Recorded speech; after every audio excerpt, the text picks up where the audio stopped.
Hola a todos, yo soy Dasha. Vamos a empezar esta clase con la revisión de la distribución de los tiempos. En la diapositiva que ven a continuación van a poder ver que la clase se divide en el estudio de 5 géneros fotográficos y cada uno de ellos dura aproximadamente 2 a 3 semanas hasta completar el semestre.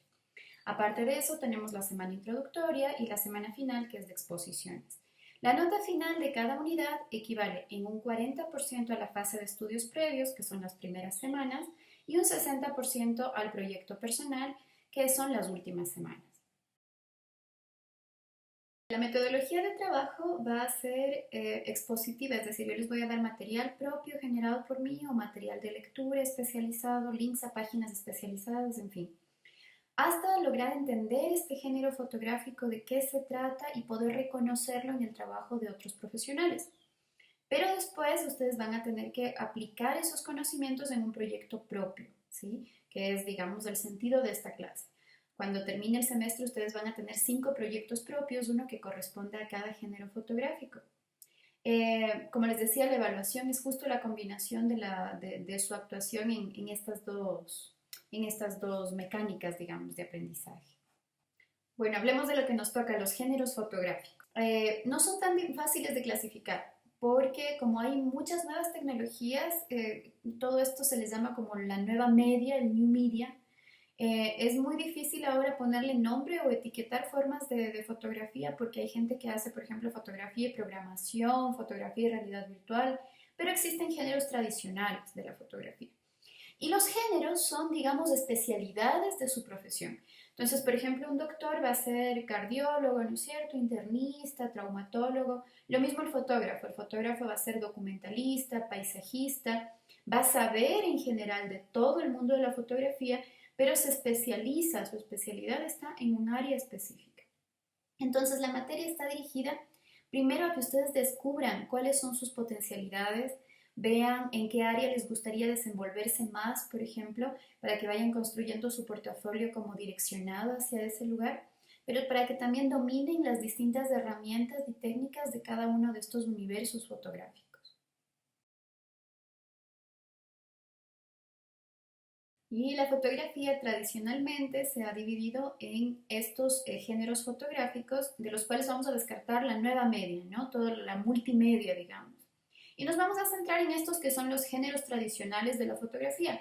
Está el retrato, el paisaje, el bodegón, la fotografía documental, la fotografía científica, que no vamos a revisar en esta clase porque requiere equipos especiales, pero vamos a saber qué es y de qué se trata, y el fotoarte o la fotografía experimental, que si es que están familiarizados, por ejemplo, Man Ray hacía mucho de esto, ¿no? Entonces, además de pensar al final del semestre cuál es el género con el que yo como fotógrafo me siento más identificado, más cómodo, dónde yo quisiera especializarme o hacia dónde quisiera dirigir mi trabajo con mayor fuerza, también tenemos que pensar que tenemos que escoger el género según el contenido de lo que vamos a hacer. El contenido siempre va a dominar a la forma. Entonces, por ejemplo, si yo quiero hacer una concientización sobre los saberes ancestrales de un pueblo indígena, yo puedo decidir si hago un proyecto documental o tal vez puedo hacer una producción de bodegones con las medicinas tradicionales de este pueblo, o tal vez puedo hacer fotografía de estudio usando a las mujeres o hombres de este pueblo como modelos dentro de un estudio fotográfico. Pero va a depender de qué es lo que yo quiero decir y cómo quiero comunicar esto hacia el público, hacia las audiencias.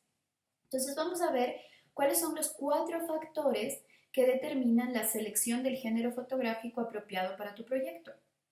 Primero hay que pensar en los objetivos comunicacionales. Esto es evidente, ¿no? ¿Qué quiero decir? Lo segundo, hay que pensar en la naturaleza del motivo fotografiado. Es decir, si yo quiero, por ejemplo, hacer publicidad respecto de un café que sale de un pueblo específico de la costa del Ecuador, entonces la naturaleza de lo que yo voy a fotografiar es natural, el café, ¿no es cierto? Y por tanto es un objeto. Ese objeto tiene que entenderse como tal. Pero luego digo, no, no quiero fotografiar eso. Yo quiero fotografiar el comercio justo, quiero fotografiar cómo es que la gente recoge ese café y cómo llega hacia el consumidor de manera ética. Ah, entonces no estoy fotografiando el café como objeto, sino el proceso mediante el cual se genera el café. Entonces la naturaleza del objeto fotografiado es distinta. Tengo que pensar súper bien en esto, ¿no? ¿Qué es lo que quiero fotografiar? ¿Cuál es el protagonista de mi proyecto? Luego tengo que pensar en la línea del estilo de autor. Cuando ustedes ya vayan evolucionando en su profesión, van a descubrir que van a adquirir una visión estética muy propia de ustedes, ¿no? Y cuando hagan proyectos, incluso van a comenzar a decir, ah, ese proyecto es muy de mi compañero, ¿no? Este proyecto es muy de Carlos, o mira, ahí veo el rasgo clásico de Micaela, ¿no es cierto?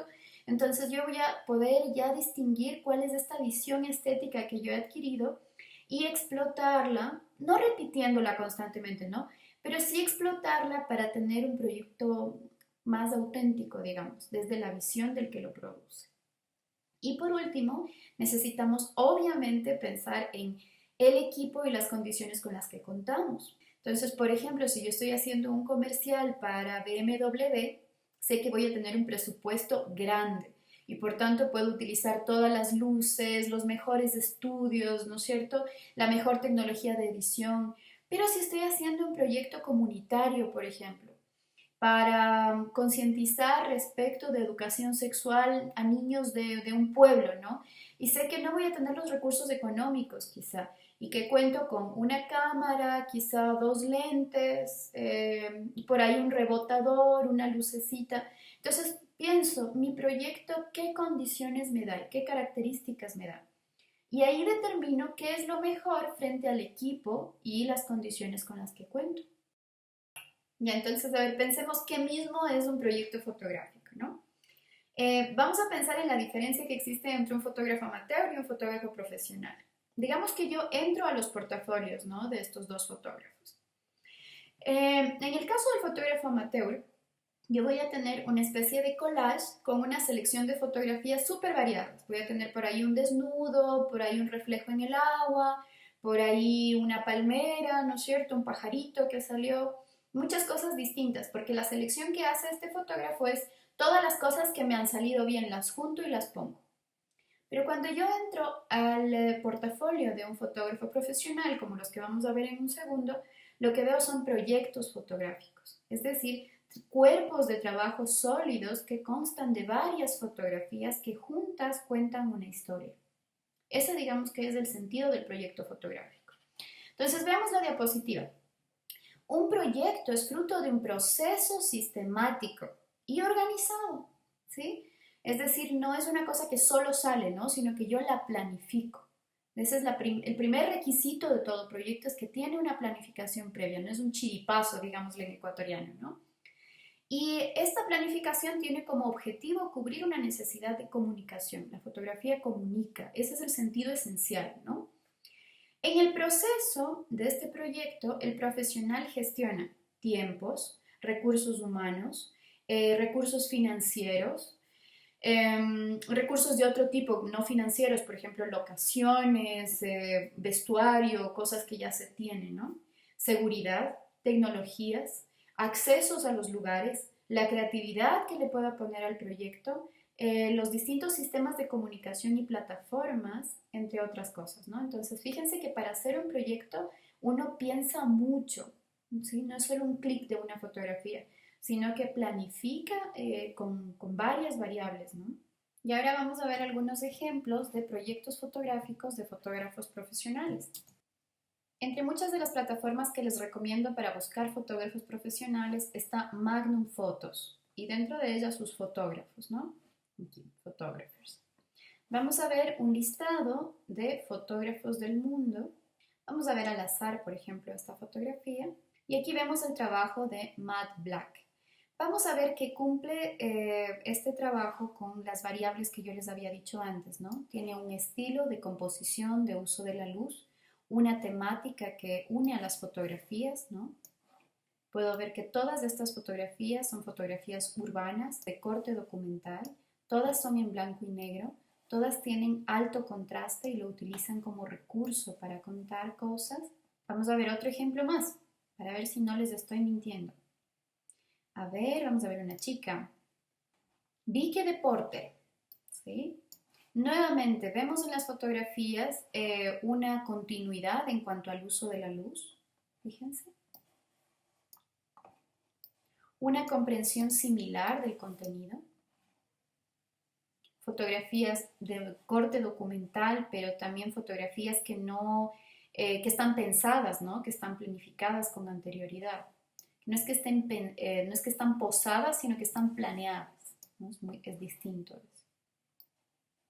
Vamos a ver, por ejemplo, algunos proyectos seleccionados de esta fotógrafa. Por ejemplo, este. En este proyecto vemos que ella cuenta su travesía a través de Rusia, con retratos íntimos de las casas de extraños que viven solos en este país. Tenemos un contexto, ¿no es cierto? ¿Sí? Y luego vemos las fotografías.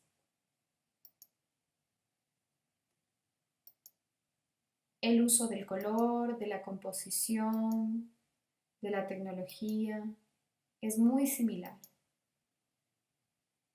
Me recuerda un poco a Andrei Tarkovsky, ¿no? Espero que estos ejemplos les sirvan un poco para revisar los contenidos de este video, pero siempre van a poder volver a reproducirlos, ¿no? Entonces vamos a dejar esta clase hasta aquí. Traten de verla de nuevo, revisen el material adjunto y nos vemos en la próxima clase sobre proyectos fotográficos y metodología para realizarlos. Chao.